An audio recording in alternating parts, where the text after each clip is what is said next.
Welcome to the Popcorn Talk Network, for the online broadcast network that features movie discussion, news, and interviews. Press 1. Popcorn Talk. We talk movies. From the Popcorn Talk Network, the online broadcast network for movie talk, we bring you on an expedition through the depths of the movie industry to discuss the amazing, terrible, and amazingly terrible movies based on video games. Our hosts' entire lives are dedicated to a single goal, probably answering the age-old question, do games make good movies? Hello Internet, welcome to another episode of Video Game Movie Anatomy. To celebrate the release of Rise of the Tomb Raider exclusively on the Xbox One and Xbox 360 platforms, we decided to drag our boots through the crap. That is no... Well, okay, maybe that's the way to put it. We're getting a little bit ahead of ourselves. Today we're talking Lara Croft Tomb Raider, the Cradle of Life. I am one of your hosts for this show. I am the Internet Soapbox Mark. You can follow me on Twitter at SoapboxMark. Make sure to use the hashtag VGMAnatomy to follow us along on Twitter throughout the week. And during this conversation, I am joined by the illustrious Video Game Movie Anatomy team, starting with one Miss Stacey Shuttleworth. Yay! Yay! Thank you, Patrick. Yeah, no, He's so excited for me. Yes. I know, it's wonderful. we have a full panel again. This is a big deal. I'm excited. Yes. Keep up with my adventures at Ye Old Nerd or Nerds Doing Stuff, where I am a nerd doing stuff. Yeah, you are. That's Succinctly said. You can find me at P to the D's on Twitter and tell me why I again am wrong about hating another movie. Patrick Dees, I don't know if this will work for you as well as it has before. What's that? I just think want to talk about the game. Can we just talk about Rise of the Tomb Raider? We Can will. No. We have a section of the movie where it's similar, where it's game similarities. And I just but wanted first, to talk about that game. It's so good. So this is Video Game Movie Anatomy. We dissect the film adaptations of some of our favorite interactive media. And to start us off, we have our speed run. That is our quick review of the film. Somebody seemed really eager this time. They brought the entire novel of their speed run. I brought the whole script. I'm You going to did. read. So fade in on Laura. Let's start. Yep. Mr. Patrick Dees, what is your speed run of this film? So it's less of a speed run this time. So last week I was very excited because mine was literally the briefest speed run in the history of speed runs. That's why it's a speed run. I understand, but I got grief. I finished last week, and you guys are like, "Man, you're done." You're like, "Are you?" That's it? And We which got was time a to sentence. fill. I was like, I know, because usually it's like I live under the mantra like, why use 5 words when 50 will do? And so that's what I'm running with on this one. So a little bit longer, but stay with me. So all right, my speed run is as follows. Lara Croft, the Tomb Raider, the Cradle of Life, has a better plot, characters, and better acting than the first movie. But let's be honest about it, no one is here to see the movie for the plot, characters, or acting. The audience for this movie literally just wants to see Lara shoot, punch, and kick bad guys, and that movie has plenty of that. All of that is certainly there, and the distractions of plot, character, and acting barely get in the way. Tomb Raider, Lara Croft. Nope. It's too long of a title. I don't blame you. It's too many. It's too many. Colon anything's ridiculous. That's less of a speedrun and more of like a whole box blurb. Yeah. But I'll take it. Yeah, okay. I'll totally take it. So Stacey. I'm gonna say like a walk run. Like it wasn't a speed run. What's like brisk run? Yeah, it was a speed brisk. jaunt. I was like, yeah. A jaunt. Is it speed jaunt? Speed. Not so speedy, though. What have you seen the speed walking in the Olympics? It's like how can we go really fast but not run? It's like the dumbest sport. Olympic sport. Yeah. Son of a biscuit. Yep. Stacey. All right. So at least there's sufficient eye candy to almost justify the 2 hours of stagnant character, bad story, and dull action that is Lara Croft Tomb Raider Cradle of Life. Whoa, shit. That was good. Fired. That was good. All You right. can learn a thing or two from you, Stacey, I could. I feel like. I'm a half full type of guy. How are you? And it was like I don't know what my glass didn't matter what my glass was full of, but I wanted to get it at least half full. So mine was. I can think of some things I might have to get through this movie. It's 5 o'clock somewhere, Mark. Enjoy that movie. Especially when you're watching this one. Amen. I needed all of the drinks. I decided to go tea instead of booze. Did you? Yes, because that way I won't just finish all of the bottles in my possession, I feel it can keep me calm. This would And have it been can a keep me great, calm. like, top 5 drunk movie. Probably really Jeez. This is all right. Yeah, for sure. Dude, when we do watch-alongs, it's going to be hard not to bring booze along. But so my speed Just run, call the booze along. the booze along.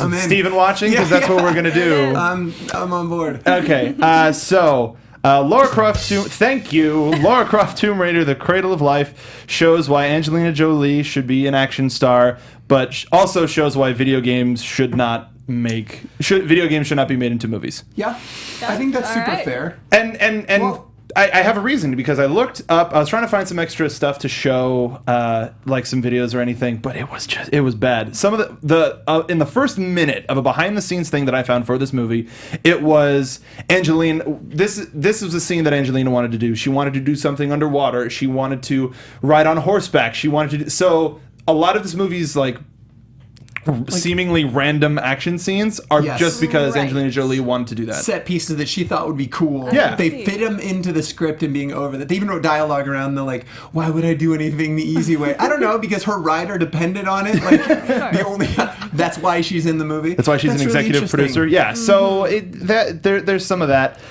from the speed. No, we're going to talk about this at length. Can I ask you this before we get into Ask me it? a Though? question. I'm interested in your guys' thoughts here. Like, did you think we've all seen the first one? Like, it's a pretty low bar to clear. I kind of like Covered it what on was the show. We did. With that expectancy set going in, like, how was this? Was it better or worse than you? Like, what? Like, again, because going in, the bar was so low. True. I think for this one, because the bar was so low, we've already had one where it's like, just whatever, just a movie, whatever. I'm here to watch a movie. There was no expectation, so it lets you kind of accept the silly stuff and the nonsensical stuff. There are a couple of times where I wanted to throw my controller. That will be a segue in a moment. Yes, sir. But for the most part, it was just like it was more like, come on, as opposed to, you gotta be kidding me. Like, so It didn't even elicit like, come on. No, it's just like. It's just what it.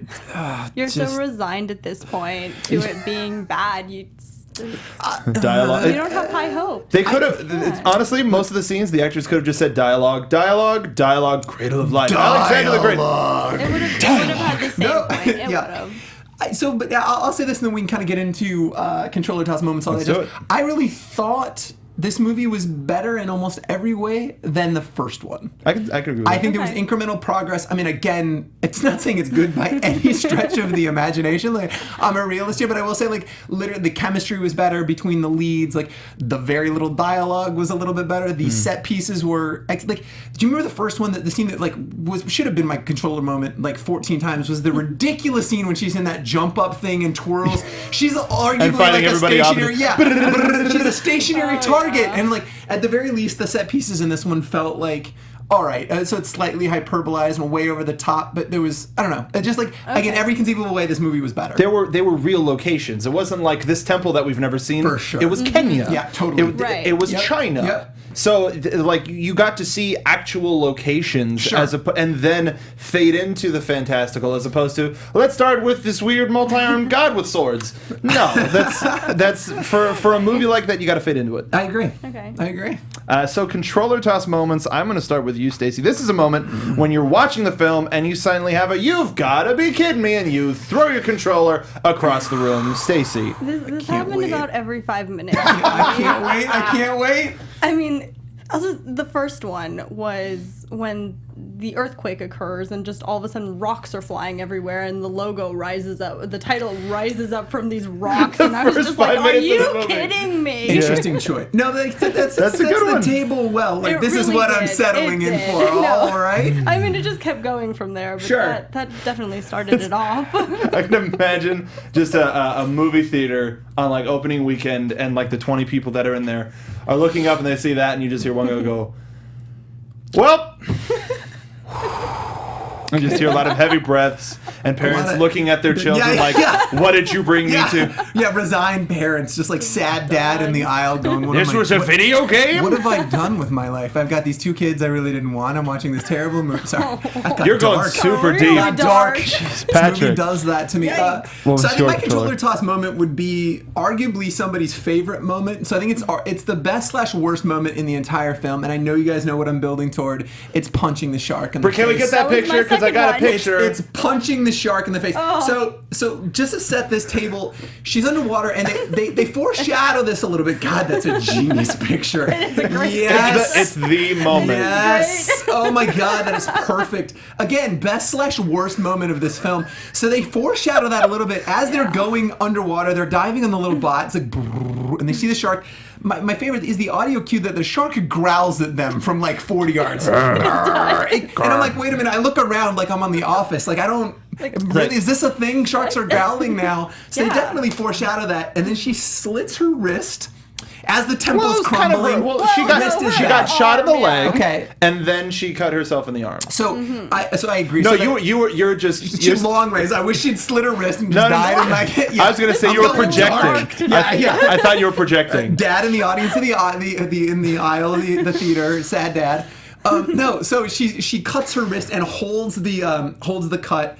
Goes below the water and comes and lets it go strategically in order to attract the shark, punch it in the goddamn face, and then ride it to the surface, which admittedly was pretty cool. So that was the point where when you've suspended all reality. At the point, at that point, all right, I see what you did there, Lara. Like again, best/worst moment resourceful in most movies, right? Sure, resourceful, and so So for me, that was both my throwing the controller against the wall and then piecing it back together and wanting to play the game some more because, like, holy shit, we are doing something here. This movie was like playing a Wii game because you got to strap the little wrist strap in, and it keeps you keep throwing it, but it keeps coming back into your hand, and hopefully it doesn't put a hole in your damn television.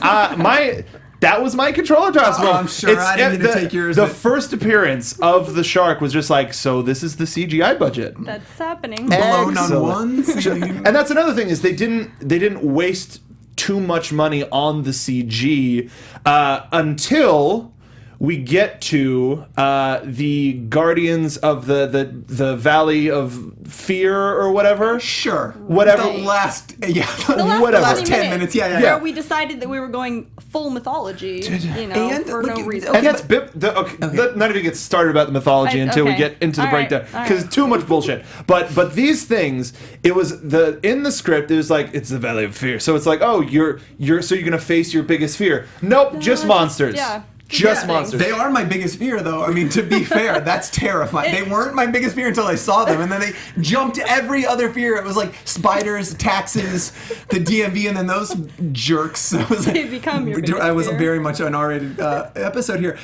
Terrifying. Those nightmares. The Valley of Nightmares? Yes. Is that what we got? Oh, the thing is the thing about nightmares. Yeah, it's disgusting and horribly animated. Bless those people. I hope they still have jobs. That's not anything on you. That's the budget. I kind of disagree. Like, they were way more interesting than the bad guys. Like, holy For Jesus. the 2 minutes they were on Sweet screen? Jesus, I would way rather than be running from those things than the terrible gunfights that Gerard Butler had to put up with over and over and over. If the third act was another gunfight where I didn't care, then I probably would. But this actually, for me, was like, all right, I'm back on board. All right, Yeah, it's picked up a little bit for me, too. So. Yeah. I would have liked to see it kind of threaded through the whole movie. Yeah, instead of just in the last couple minutes. That's fair. Were those in the markings in the temple in the beginning? Because if they were, that's too much of a lead. I don't think so. I didn't pick up on it. Okay. And I mean, even if they were, that would have been one mention in the first 5 minutes, and then the last 10 minutes. Never again. Speaking of one mention, never again. Her butler and her tech crony from the first movie. Yeah. They were only in the movie for probably a total of 10 minutes. They're so great, though. They were great, but jeez. They've got two scenes right at the beginning where they let the MI6 guys in, and she says, teas for visitors. Teas for guests. These guys came through the front door. Could go to hell and die in a fire. And then at the very end when he gets the hair braided, the snake came back. I liked it. Yeah, they served their purpose, but I wish they had a bigger purpose. So in this movie, in Lara Croft Tomb Raider, The Cradle of Life, adventurous Lara Croft goes on a quest to save the mythical Pandora's box before an evil scientist and recruits a former Marine turned mercenary to assist her. And of course, our star of this movie is the beautiful Angelina Jolie, who fit at the time fit this character to a T. The character has since overgone I agree. She's Lara Croft. Yeah, she totally worked this version of the character. Agreed. Yes. And I underscore this version. And we'll get there. Bold italics. And I'm actually beyond surprised that her highest grossing movies are doing more or did less than Gerard Butler. But her top 3 films amongst her career, Maleficent, which was good. Yep. If I don't know if anybody saw it, was It good. was. Was it great? It was good. Kung Fu Panda, very good. The Kung Fu Panda series, pretty great. The third one coming out later this year, or early next year. And then Mr. and Mrs. Smith, that almost did $200 million. That's a really fun movie. Is it? Oh, yeah. Have you not seen this? I thought it was fun, too. Yeah, no, super Okay. fun. No, A underline. little violent, pretty dark. Actually, I would assert it's my favorite movie of hers. Oh, really? Super good. Yeah, and there's So a real... this doesn't even compare. No, not even close. And like, it's, Are you surprised? of course, they want to get married, all this jazz, but this was pre Brad Pitt, Angelina Jolie. Like, but there was a Right. very real chemistry there. So it worked on top of all the rad set pieces and whatnot. They're 2 people that you believe were actual ass kickers to the degree that they are. So anyway, it's Right. yeah, worth a watch. And Mr. Gerard Butler playing Terry Sheridan. Yes. The How to Train Your Dragon series to date has garnered almost $400 million worldwide, about followed up by the 210 million, and then a big there was a James Bond movie that he was like a background actor in that was technically number 3, Wow. but he As far was as like counting. Wow. he wasn't even credited in it. Okay. He was just kind of Okay. like goon number 3. Sure. So Olympus Has Fallen is 98 million, which None of those I are- didn't think did that great. It's about the White House. Nice. Yeah, he was Right. a dude who was in prison and shit was happening at the White House, and he was like, I didn't do it. That's essentially Olympus Has I Fallen. totally did see that. I was like, that's how forgettable it was. Like right when you did this thing, no, man. I didn't do it. I'm like, no, I got it. I followed. I think that was in the trailer where he was like, Nah, I couldn't have done it. I was here. Whatever. Like, I was surprised that one of his rom-coms with Jennifer Aniston somehow didn't make the list. Or Yeah. whatever. 'Cause he did a little series of bit. movies that weren't interesting after 300. He was Sparta, and then he wasn't. then he had his hands in his pockets for most of the movie posters that he was in for like 3 years. Yes. It's very casual. To round out the cast, a young, just of note, a young Djimon Hounsou playing Kosa, her African guide. Yeah. It was just like, holy crap, awesome, go Yep. Djimon Yeah, Hounsou. that was great. And Ciarán Hinds playing Jonathan Rice, the Yes, sir. evil scientist who creates all of the diseases in the world. Bond villain extraordinaire. Right. So, might as well. A little bit over the top. Was he any sort of a threat? Did you find him threatening at all? Even in the scene where he gave that dude Ebola and was like, nope, here's the cure. Not physically, not like intellectually. He wasn't like this super, like the intellect wasn't terrifying. Like he was the biggest casting miss for me by a country mile. Like that guy made no sense. Yeah. Did you the disagree? role? Well, I think he's a good actor. Sure. And Yeah. I don't think the role did Yeah, any favors right. to him, and I do not think it was the role for him, no. It was But not then doing again, it. I don't think it was really a role written for anybody. It was really Dialogue. It's I mean, yeah. Dialogue? I mean, bad guy. there was no substance to It was character. this.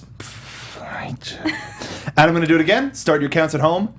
This movie, they needed a bad guy, and I guess this guy does. I mean, for a modern villain, a guy who creates diseases and a guy who can manufacture diseases. That's a good beginning story, but we didn't know anything about him other than he did that. No, he won a Nobel Prize and then went on to do this That's insanity. all we got about I like, him, but like though. this is a really cool opportunity. This guy should have been like Joker level insane, right? Like, I mean, somebody who just like is completely unpredictable, somebody relatively interesting, but like Pandora's box was the threat, and that was also Right. completely, sure, you like have a vague Okay. vague understanding of that, so we're gonna run with that, so she can shoot some more shit. The plot was so. I know. So I love that I'm more high on this movie than both of you Yeah, guys. you're This is doing awesome. a better I job know. defending Well, it than I know, either I know. I had was. Once you start going Greek, you get my attention. I'm a big fan of Greek mythology, and they went actually like the scene where the MI6 people show up and they're like, Pandora's box, is that a legend? She goes, no, just dialogue, real thing. Dialogue, just Yeah. written, just Real. Egypt. Real, super real. Egypt. things. So real. It's actually Egypt, and Men was created in the year like 7000 BC, and just like not even if you're trying to make a legend, you and Star Wars is very much subject to this. You can't just tell people that something happened. if you see her like finally like oh my god, the Pandora's box wasn't even this, it was then we all learn it in a fun way, Right. But as opposed to just like, oh no, I know everything, it's kind of boring. And MI6, I love that they hear all of this nonsense, which would blow anybody's mind, and I'd have a series of like follow-up questions. They're like, gotcha. Yeah. Okay. I'm gonna go call the Queen. Her Majesty says go stop that shit. Yeah, Like, take just care could you of just it, could you go but- handle that? Because all that craziness you just said, We're just gonna accept. she's that earned it. and She's earned go. it. She's Lara freaking Croft. Yeah. But the fact that Has she? This movie. Number 4. this Again, the bar was so low for the first one. And here's the other thing, too. I know we'll get to the game at some point. The new game is so fantastic that I was like so much an apologist. I'm like, this needed to happen so that they could have like a really well-developed Lara in the Yeah. future. I'm like, let's just get this okay. out of the way. well, that's another thing with this Lara. We just started with she's a rich girl with a mansion who's looking for her father. Sure. That and that worked, but you need a little bit more this day and age. I agree. So having the new version of Lara Croft start at the beginning, even if it's a direct adaptation of the new game, would give us something a little bit different, but we would still get the globe-trotting. With something like this, here's a question for everybody. Away. I'm repeating my words a lot. What action scene what action scene would you throw completely out of the movie? The horseback riding scene. It's nonsense. Oh, They have her sitting like lady ridiculous. style, and it's That was- literally just like it makes complete sense. Her coat's badass, like from a wardrobe Oh, perspective. The outfits were phenomenal. I I agree. really and the braid on her ponytail was top notch. That was about it. Unabashedly, like staunch record of heterosexuality. I'm really into the costuming. Yeah, it was great, but the scene was just nonsense. There was no reason. Alexis from the booth kind of agree. The flying squirrel suits off of that building in That was China. absurd. It was crazy, but back then that sort of thing was Brand new. Huge. No, and also brand new, right? Yeah. Like that just hadn't been done in movies. So that place in time, I will say. before I think Mission Impossible did it, and I think I might be completely wrong about that. I am not Action Movie Anatomy. That has Ben Bateman and Andrew Guy. No, you were not. I will say though that setup, like again, that I'm looking for any possible lines that are redeemable at all. But this was the you go first, no, you go first. Gunshots, I'm going first. Like again, that was the one maybe chuckle I got. So what about their relation? Or Stacey, what action scene do you think doesn't fit, or you just don't like? I didn't like any of the action scenes. None of them. Really Preach! not. I know. I'm sorry. Take me to church. She's just like There was they roll so credits and then they find the box and it's like a 3.5 minute movie. I love this Lara, movie. It's yes, perfect. the best. Well, I've never seen action scenes that were so dull. Just She as kind a of whole. one. There wasn't one that you were like, "Hey, this is all right." Like the Terracotta Warriors. That was kind of cool. I liked more or less how that one was staged. That Except one they was ha- exciting. They for had to find a way to little mess bit. that up too, like have her climb on Right. top. And then arguably the dumbest scene was when she went into that the soldier pose with the gun, some sort of martial art which used the gun thing. It was just no. That it was was- so labored. That I think a lot of the horseback riding scene included, as well as the proper marching with the gun, is a way to reestablish her or to remind the audience that she's a proper lady. And worldly. Yeah. And right, yes, right, of course. yeah. And the staff fighting in the middle of the library. Right. There's so much. So much was just like Butler got in a lick or two. I was like did. rooting for him. I'm like, all right. Yeah. Hillary. Oh, Hillary. Yes. Sorry, not Hillary, like yeah. Butler Man. No, not He don't- Butler Man. I was just going by the dialogue. Butler Man, get over here. Butler. Dialogue. Throw stick, and for stick. some reason it sticks Nailed in the. Because she's Yeah. awesome. She trained for that. You've got to throw that know- really hard. And do you know how many times she threw it at that book specifically? She's like, Probably finally, there's a scenario where I need to throw this. And like, she'd been throwing it at that every day. Like, what's your obsession with that book, Lara? Practicing. Yeah, She knew. I know, right? One of these days we're going to do Greek, I swear. Yep. And I'm going to be on it. So what about, let me get his character name, Terry. and Lara's on-screen relationship throughout the film. No? Instant What? no! No. What? There was Are we what watching the same relationship? movie? What? It was like, hey, here's two characters. They have a history. They should have a relationship. Here, have it. But there was nothing behind it. It was just like, oh, they're going to have random relationship talks at completely inappropriate moments. What am I to you? He certainly was a little like needy boyfriend. Like, bro, you need to chill. Yeah, I know, just breathe a little bit. But yeah, like, bro, pump the brakes. Like, it was several times. There were so many points of dialogue in this film that were it was just lines. It was just dialogue. It was this is something a guy and a girl will talk about together, right? Yeah, They happen to have a moment alone. We got to fill it with some words. Here are the words that usually go there. What if she was wearing a towel? Absolutely. They focus tested that. Action scene. The group likes towels. Okay, thumbs up. Good. We're on board. Towel. What if we put Jerry in without a Shirtless. shirt? Yep. Okay. Yeah. There. Focus testing. Perfect. Double. Yep. Everybody's good. Everyone's happy. So like I actually I don't know if it's because I like Gerard Butler a lot, He's and charming. he I like leaned him into his too. accent a lot. I think the guy could have chemistry with a phone book, but it worked for me. The dialogue was bad, but there was tension there. Like, and I felt like the history was authentic. Like, even if though it Okay. wasn't well fleshed out, and they had their 5-month relationship or like whatever that was, Right. to me, he was the best part of the movie. I can agree with that. I like that they let him keep his Scottish accent. Yep, I agree. I want to see nothing more than a movie poster with Gerard. Gerard with his hands in his pockets, and it's just a phone book with like a wig. And he's looking like With the longingly wig at that it. has to have the wig. It has to have a wig. Okay. I didn't say what kind of a wig, all but just a right. wig. Yeah, all right.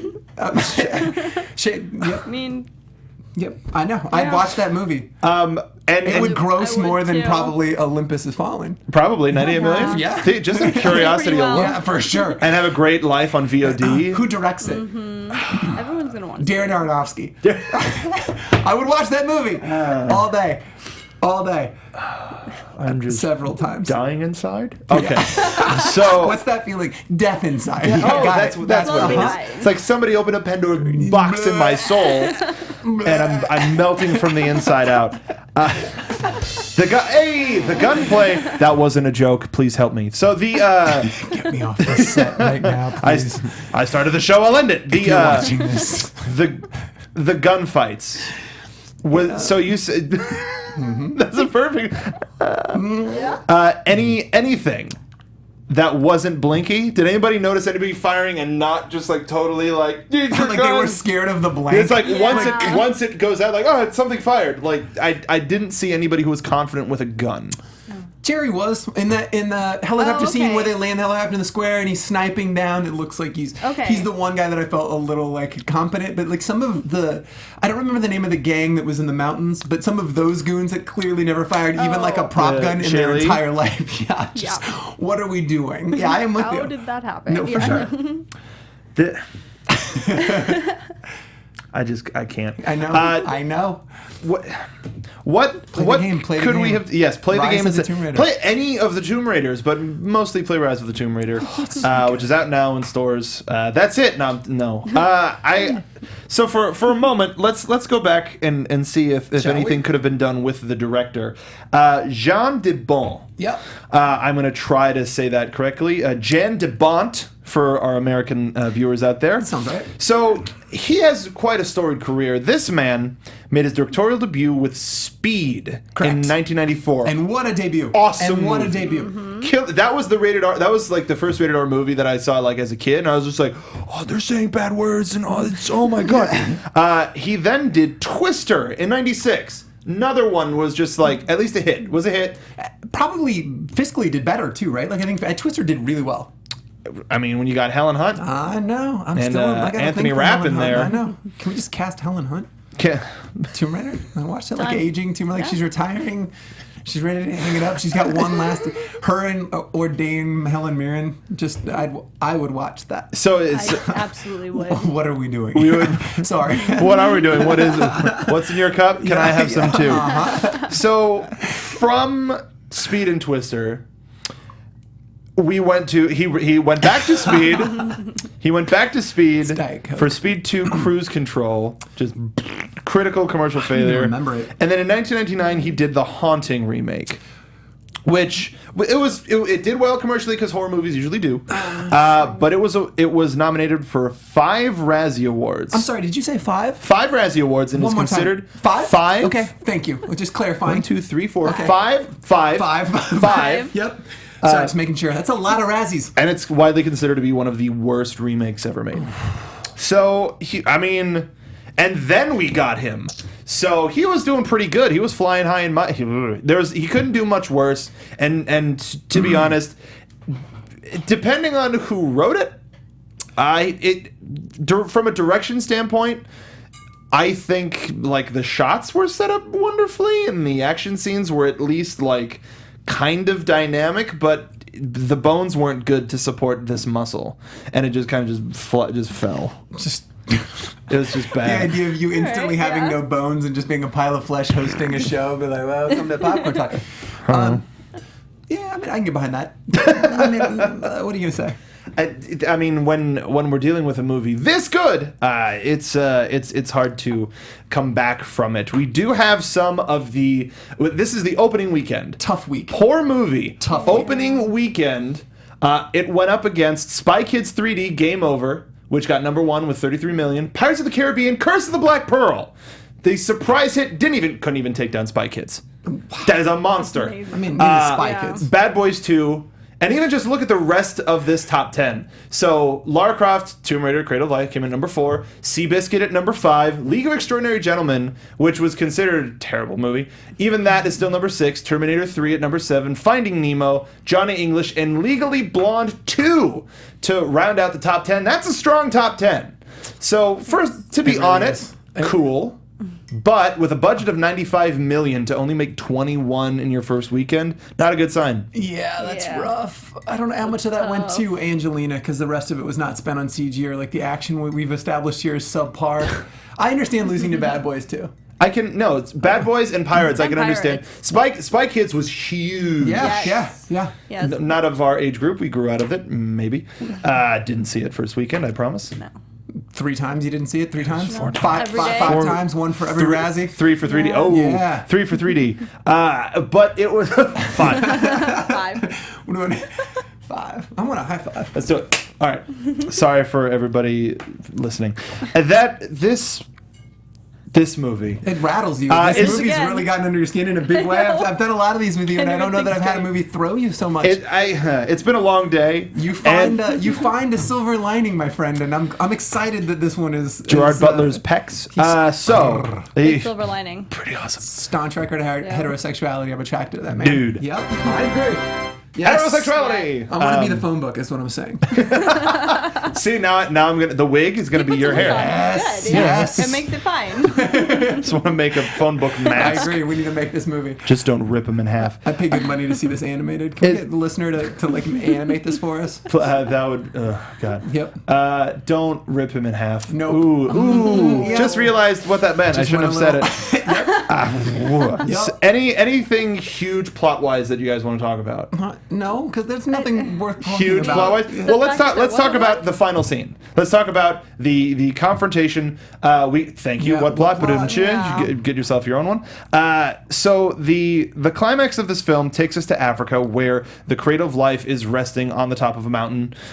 They get she's guided there by a friend of hers. She has friends all over the world. All over. She just parachutes in their truck, just hey, And just cruising along, parachutes just like all over the place. I know. Yeah. She just keeps shedding parachutes. she's pretty good at it. I would if I could. I couldn't imagine her I parachute. tried to parachute here today, and then That was that thumping Yeah, noise. yeah. And the subsequent ambulance visit. have you We been, saw a parachute. Have you been skydiving? No. Either of you? Not so No. much. Not your jam. Squirrel suiting. I ate a lot of shit when I landed. And it was not. Did you really squirrel shit? No, I I did was not. like instantly jealous. I'm Squirrel like, shit my pants. I have nothing to add to that. Literally, that just Nailed it. Name of the episode. I just. So they take him up to this mountain, the Valley of Fear, the Valley of Nightmares, whatever, and Scary shit. For some reason, I thought it would kind of redeem itself by not going into super faceless tree monster territory and being like, no, you see your greatest fear, but we don't know any of these characters enough to know what their greatest fear is. For sure. We had no prior hints that would kind of give us, oh, well, might be what they're going to encounter. And Bingo was her name. Oh, yeah, no, totally. Oh, you changed your name? Cool. It's Bingo now. Yeah, Bingo. So She Bingo. got married. To Bingo. Yeah, it's a bingo. I'm going to call Robbie Bingo now. That's Please what I'm do. going to do. Please do. Just got hitched. Congratulations. Yeah. Also, big congrats to you, sir. I know this is not time or the place, but you just got engaged. I so did. Congratulations Hooray. to Mr. Mark Donica. So let's go back and talk about this shitty... I heard that. That was Blue's Clues. Thank you, Alexa. It's a moment of happy. Yeah, I agree. Well, I needed bright spots. Yeah, but you got to bring me back up to just shove me back in the dirt. That's what I did. So everybody but our three main characters, for some reason, even though there was a gun fired and they're attracted to noise, and let's just forget about that part, they got rid of all of the extra people. Get them out of here. And just gone. And except for Djimon lived. Yeah, I think so. Yeah. Yeah, Djimon lived. He got away. But they go down into the Cradle of Life of the mountain, and there's this black ooze with a glowing gold box that seemingly, I presume it's Pandora's box, and some of the lamest fight and gunplay and CG, and they could have thrown a skeleton into a pool of just like dyed black water and have it like have a dude under it, like just kind of bob it up, and it would have looked better and cooler than hold on, than what they did. What's his name? Right, Jonathan Rice, our bad guy, melting and finally getting like one finger on it and then melting away. Yeah. Yeah. It's pretty bad. Bullshit. I'm not sticking up for the scene. I don't Awful. know. You looked at me like you wanted. I'm like, tell me why it's redeemable. It's totally. You're Mr. Silver Lining It's today. just not. I'm full of vitriol and vinegar. I liked. Okay, Double if I'm looking, whoa, double V. Double V's. Yikes. We're not talking double U's. When I look right at if I'm looking for the silver lining, it would be the final face-off between Jerry and Angelina. That's a positive. I mean, whatever. Like the way it resolved was pretty stupid when he's going to straight up shoot her ass. But like, I like the fact that they brought because I didn't expect that. Like, literally, I would have expected this movie to be like, and they ride off into the sunset together, knowing they did the right thing, and she straight up killed a man, and I kind of like that. And I think Lara ideally would be somebody who has cracks in her moral compass that is flawed and is a three-dimensional character as opposed to this 2D idiot who's there for pure sex appeal. That's why I keep harking on this game. Camilla Luddington, her performance is nuanced, and Lara's interesting, and she's a badass without being just objectified the entire time. Anyway, my point would be that scene points to Lara having more to her, and my hope would be that was like, hey, look, we're going to try and make a franchise out of this as opposed to a couple quick cash grabs. But nope. What did you think about the final scene? I mean, I do think that was the first time that they really gave her a little more depth and kind of gave her the chance to have a a little more depth. So I enjoyed that. It was still ridiculous. The chance. I like that because such of the dialogue was banal and basic and just like, this is the plot and we're on screen together, so you should like me. Do you have a crush on me? Let's get married. It wasn't no bones like off. That. That was no bone. That was no bone dialogue. I need to write that down. No bone dialogue. It would have meant more if we felt something for these characters as a couple. I agree. Yes. Yeah. But I was surprised. It was like gunshot, fall back, and I thought, if you're gonna shoot him right next to Pandora's ooze and he doesn't fall in, I think that could have been a fun little like Terminator like. She just slowly pushes him in, like he's like I'm still Well, alive. I can come back He's from laying there on this. the floor. She's like towing him in, Just dragging his ass, and there are no witnesses. pushing a little bit. You just hear like a quiet.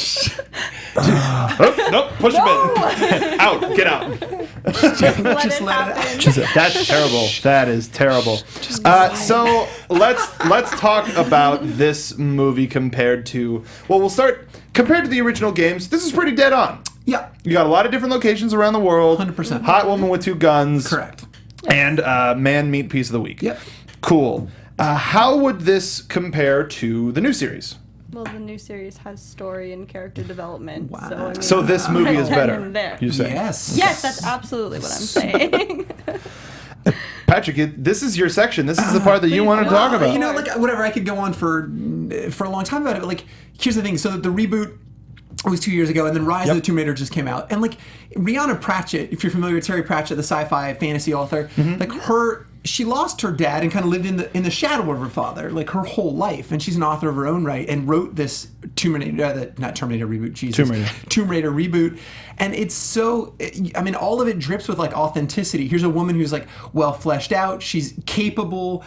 She but yet relies on other people. She's just a human being, and not constantly like objectified. She's fit and she looks capable, but like a well-rounded human being with like a tremendous backstory and like real motivations. And I will say Camilla Luddington's performance in them is fan-freaking-tastic. She's unbelievable. I know we're gonna get to casting at some point, but like she would be in like, and this woman is also in Grey's Anatomy, so she's like, you know, an actor of screen as well. And so like the new games are not only the gameplay is not only just best in class. I mean, it's up for a Game of the Year award, a game award this year for best 3D action or best action adventure game. But I mean, it's on par for like I think right now it's in my running for Game of the Year where. Like, I would have never, if you told me 3 years ago there would be a Tomb Raider game that would be considered for my Game of the Year, I would have called you crazy. But, like, it's interesting from a narrative perspective. It Nathan Drake, Uncharted. And, like, so, like, your move Uncharted to figure out what you're going to do, but, like, it is... Uncharted 4 next year. Yeah. I mean, but, like, here's the thing. Well, I'm really interested to see what Uncharted 4 does, because what this game does, Uncharted, like, is pretty traditional. You guys are familiar with the series. Yeah. Like, it's a very narratively driven, like unparalleled writing. But they do this thing where it's a very scripted, linear kind of experience. You have a little bit of latitude, like you're climbing, and there's all similar set pieces. In this new one, especially, this game opens up, and you're in these hub worlds. So you get this sweet set piece moment where you're dodging rocks and it's on rails and it's awesome. But then it opens up and you're in this world where you can kind of choose what to do with all these RPG elements, and then you choose your weapon of choice. Like you make your bow better, you make your gun better. Nathan Drake is just picking up any gun he can find, shooting somebody in the face with it till the next gun, where it's cool to see Camille Luddington take ownership of her weapon of choice, or the one that you enjoy playing with the most because you've chosen this upgrade path. Like, it's fantastic. I wish more games where this goes. I agree. There are two different types of games, though. One's a straight-up shooter, where one is that action-adventure with RPG elements sort of a thing. Yeah. It's like thin lines separating the two. I'm a fan of both. I like Uncharted because it reminds me of Indiana Jones. I like Tomb Raider because it reminds me of what I wanted Tomb Raider to be. What about you? I haven't played the Rise yet. Have you played the reboot? I played the reboot, but I haven't played the original. Same. Yeah. Okay. But would you? So we'll get to recasting and verdict and all that sort of stuff. This movie, great when it comes to comparing itself to the original Tomb Raider games, but doesn't hold a candle to the new ones, and we'll get to how we feel about the new ones in a moment. For our favorite lines, though, these were. Did you put any down? Did anybody? I have a couple. Okay, then you wait, Stacey, please. Hold on. Because I had a couple. Is everybody still looking? Should I just say mine? Yeah, please. All right. Please. Yeah. So there was one at the end that I liked for really dumb reasons. When our esteemed boy Noah Taylor Bryce, the tech guy, Laura's tech guy. Does anybody know how to fly a helicopter? I got over 150 hours between flight simulators and models. See that? No, that's not the same thing. You don't understand. Well, how about for a real thing? 2 hours. Well, I hope you remember those 2 hours. Like, that was really silly. But the fact that it was. We led up to that line with him playing little flight simulators for the 1 minute he was on screen, then having a little helicopter. That's all he was there for, was to fly the helicopter at the end. Yes. But at least it was built up to. For one thing in the that movie, had the best setup and payoff. It did. Best setup and payoff. The best setup. But that one was tied for a completely silly one, which was when they go to Terry's prison, and the guy opens the door and says, "Welcome to Fantasy Island. My name is Armin Kyle, and I'll be your guide." Yeah. I was like, all right, this is silly movie. Here we go. All right, I'm ready. Here we go. The line. Who wants to go next? Go ahead. All right. So the only other one that I had, which not necessarily favorite, but one of the most ridiculous lines to me was the when it's Terry and Laura, and Terry's like, "You can break my wrist, but I'm still gonna kiss you." That was a controller chest moment. It A lot of the was. dialogue It was was just like, terrible. That was get the hell out of here. That was the- real rough. Yeah. Like, to the point where like I want to set up like a control to like we should go out and try and use that line and see like how people No. just see what happens. Like it's ridiculous. I've got over 150 hours in flight simulators models. I would say no too. I would say no Oh too. yeah, for sure. I would say no too. I've got two. Don't. I've got Lara saying, right post wrist breaking moment, and she's saying that she's leaving. She locks him to the bed or whatever, and she says, "I'm not leaving you because I couldn't kill you. Oh. I'm leaving because I could." And again, best/worst. I also really like the exchange with Chen Lo, where she says she looks him in the face and says, "Take the offer before it expires," and he goes, "No." She responds with, "Then I will have to force you." And he responds with my favorite line, "Then I will have to kill you." Great. Oh, that all right. That was the thing that I was escalated trying quickly. to grab for in the plot discussion. The part with the Chinese family where she just like, "Can I hijack your satellite feed?" And just like, "Let me borrow your bubble gum, little girl." And they're just like, "Whatever, what's going on? I don't what." That's awesome. This is And better then- than And that was silly and stupid as all hell. And then it got great when Jerry showed up at the same people's house and went, "Oh, this is the right place." Yeah. It's like, okay, that's pretty funny. There are a couple of parts where it totally worked out. So now we're going to recast the movie. This is something that I stole 100% from Action Movie Anatomy, which you can follow on Twitter at AMA Podcast. So we've got some ideas. Let's start. Does anybody else want to go? We're recasting Lara, Terry, and Jonathan, the villain. Okay. All right. Anybody? Who do you want to start with? Alexis in the booth says Emily Blunt for Lara. I could not agree more with I Alexis. really like Good that one. choice. I've got it I like written that a down. lot. But if we're I'm not just going, cribbing her answer. but if we're going younger, if we're going for this new Lara Croft series, we got to go a little bit younger. Camilla True. Luddington. From the games. And I know From Grey's Camille Anatomy. Camille Yes. Luddington. So good. I put down Alicia Vikander. Explain to me who that She is from Ex Machina and Oh. Man from U.N.C.L.E. My God. That's a She's great call. She's not British. She is No. Swedish, but she can pull off that British accent pretty awesome. I'm on board. That's good casting. She would have to Yep. gain some weight though because she is a stick. But I think good casting. she's up and coming and, Yeah. and can really make it work. Stacey? Interesting. Okay. I thought that Katie Cassidy would be an interesting fit for the new Lara Croft. I do like Katie that. Cassidy? Who's she? She was right now. She's on Arrow. She's Laurel Lance. Okay. Yep. That's- Oh, I okay. think that's I her wouldn't have biggest even thought, one. but now that you say it and I place her in that Arrow universe, I can see that a little bit. Yeah. Yeah, because the bow's around. Yeah. Is that why? Is because the Probably, bow's around? yeah. Not even, but Amelia Clark, also from Alexis in the Booth. Alexis is good at this. Let's Yeah, go weirdly to good one. She's Terry. just I super kind good of at have an idea where there is a new Gerard Butler in town. Oh, is there? And it's Alright. pretty. I mean, he's got the same body type. He's just from a different country.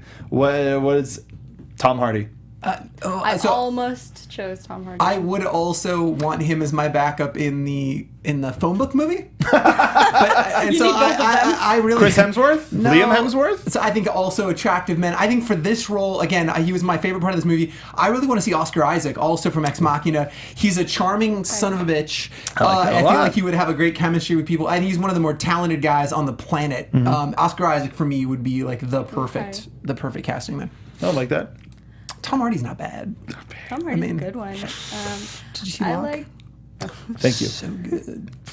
understand. Travis Fimmel from Vikings. Oh His yes. biggest, Okay. the Yes. main Yes. character Yes. in Yes. Vikings. He's good. He's good. I could see that. I think he has I that think kind of we're like all- rough devil may care attitude. Yeah, type thing and I like going. how for the most part we're all going foreign. Oscar's just like Han Solo to me a little Hey, bit. well, Right? Like he's like, and he's in Star Wars. That's why. Yeah, man, it's gonna be awesome. We get that little bit of a flair from around the world. I like it. And finally, our villain, Mr. Jonathan Rhys, played by Ciarán Hinds. Yes. Idris Elba from Alexis in the Booth. Dude, could you just come in, Alexis? Because I feel like you're know, you're she's got the killing it. casting We'll try to down. have you She's in next time. killing Yeah. it. I put down Alan Rickman.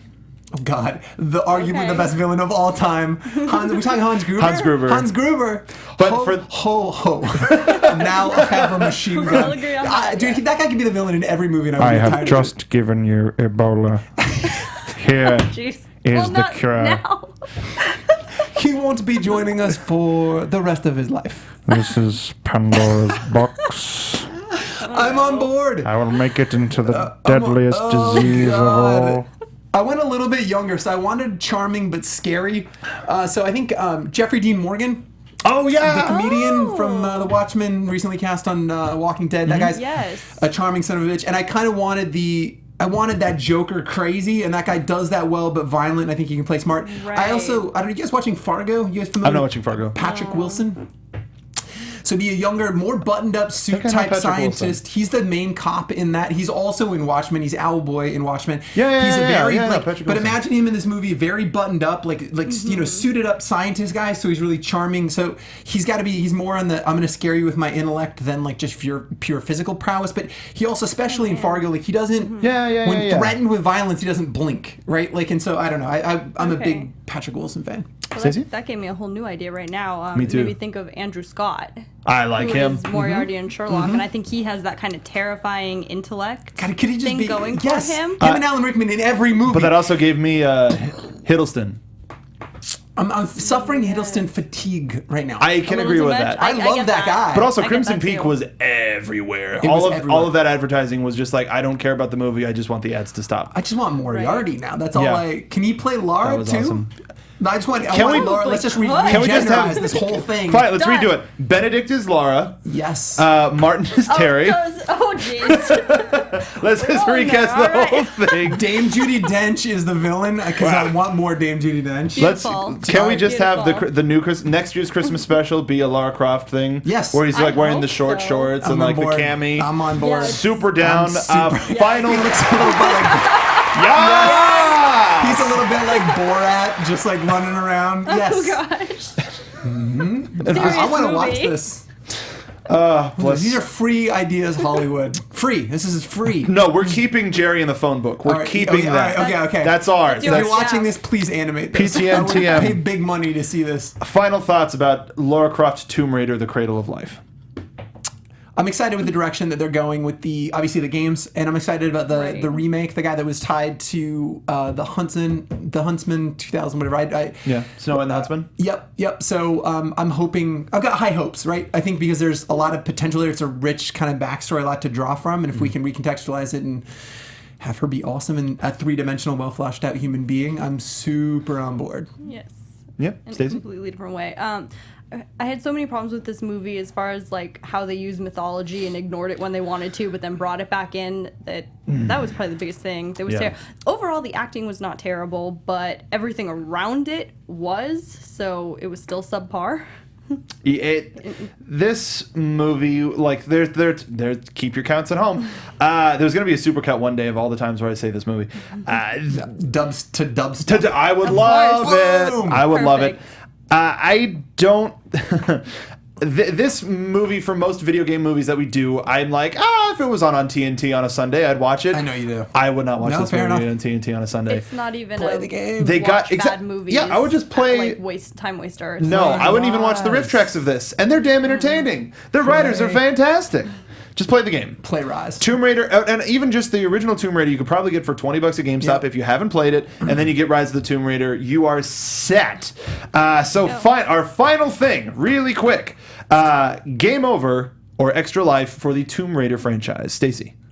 For the franchise as a whole, I franchise would as a whole. love to see more movies. For that particular line of movies, definitely game over. But extra life for Tomb Raider. Yes, I Tomb want more Raider in movies general. For Tomb Raider. Yes. I'm with Alexis and you. Like, extra life, 100%. There's a lot of potential there. And Microsoft is they're really kind of pushing their weight around when it comes to using their studio and creating their own content. So I see it within the next 5 years. We'll probably see something, maybe a short, maybe something exclusively through Xbox. We need more ass-kicking women in movies. So Yes, we do. 100%. Yep. That is a resounding extra life. We got one from Alexis as well. Yeah, So, Alexis. everybody on the panel, put yourself over. Actually, before we do that, Yeah. want to make a quick announcement. We'll be back in 2 weeks for another episode of Video Game Movie Anatomy. And because Patrick hasn't seen it and we want to confuse the living daylights out of him, we have decided on Pokemon The First movie. So make sure you watch Pokemon the first movie and join us live in 2 weeks on Monday at 6 p.m., our regular time. But until then, before trying to catch them all, where can the folks find you on Twitter, social media, some projects? Go ahead, please. All right, well, come find me at Nerds Doing Stuff. We're up to a lot more stuff now that I'm not planning a wedding anymore. Yeah, seriously. It was the long dry spell. You can find me on iTunes. I host a video game podcast called Pixel by Pixel. It's a video game and all kinds of nonsense. Nonsense. Dialogue. Perfect. Dialogue. Social media plug. You can follow me on Twitter at SoapboxMark. Also, follow the other podcast that I do here, Jedi Alliance, Jedi_Alliance. We do with Star Wars. Who knew? And if you want to, Battlefront's coming out. We're covering Battlefront next week. If you want to play it for the show, follow me on Twitter, and I might get some footage playing next week. So, thank you for joining us on this episode of Video Game Movie Anatomy. To be continued. Thanks, Alexis. Producers Maria Menounos, Kevin Undergaro, Phil Svitek, and the entire Popcorn Talk Network, we would like to thank you for tuning in. For questions or comments, be sure to visit popcorntalk.com. I'm Sir Richard Wentworth, and this has been a presentation of the Popcorn Talk Network. The views expressed herein are those of the hosts only and do not necessarily reflect the views of the Popcorn Talk Network or its owners or principals.